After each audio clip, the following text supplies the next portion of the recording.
Amy Johnson naît le 1er juillet 1903 à Kingston-upon-Hull dans le Yorkshire.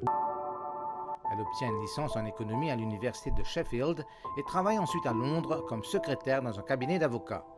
Johnson commence à voler sous forme de passe-temps, obtenant la licence A le 6 juillet 1929 sous la tutelle du capitaine Valentine Baker. Au cours de cette même année, elle devient la première Britannique à obtenir une licence de mécanicienne au sol. Son père, qui fut toujours son plus fidèle partisan, l'aide à acquérir son premier avion. Elle achète d'occasion une de Havilland Gypsy Moth qu'elle baptise Jason, en guise d'hommage à l'entreprise de son père. Amy Johnson atteint une renommée mondiale quand, en 1930, elle devient la première femme à effectuer un vol solo entre le Royaume-Uni et l'Australie.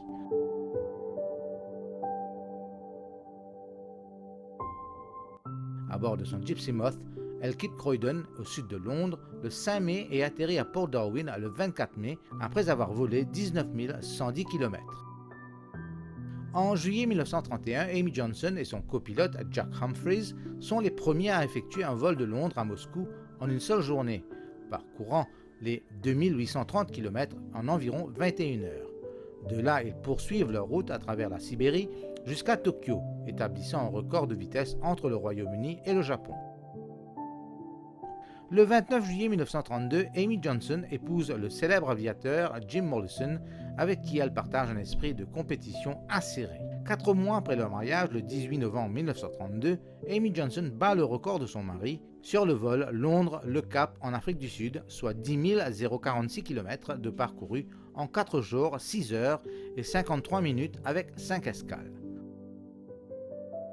En juin 1933, au départ de Pendant Sands au Pays de Galles, elle franchit l'Atlantique avec son mari aux commandes d'une de Havilland DH-89 Dragon rapide.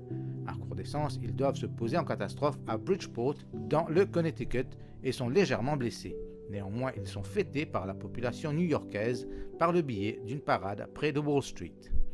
En octobre 1934, dans le cadre de la course aérienne Londres-Melbourne, le couple effectue un vol de 22 heures vers Karachi à bord du DH-88 Comet baptisé Black Magic. Ils sont cependant contraints d'abandonner la course et de se poser à Allahabad en raison d'ennuis mécaniques. En mai 1936, Amy Johnson réalise à bord d'un Percival Gull 6 un vol solo aller-retour le Cap en 4 jours, 6 heures et 40 minutes. En 1938, Amy Johnson et Jim Mollison divorcent. Elle reprend alors son nom de naissance. Au début de la Seconde Guerre mondiale, Amy Johnson rejoint l'Air Transport Auxiliary, où elle convoie des avions neufs depuis leur usine de montage jusqu'aux bases de combat de la Royal Air Force. Le 5 janvier 1941, elle est avertie de conditions météorologiques défavorables, mais choisit d'ignorer l'avis. Son bimoteur Airspeed Oxford Mk2, qu'elle convoie depuis Blackpool vers la base RAF de Kidlington, près d'Oxford, tombe en panne de carburant. Elle se pose dans la Tamise, où elle est entrevue vivante par le lieutenant-commandeur Walter Fletcher du HMS Haslemere, qui tente de la sauver.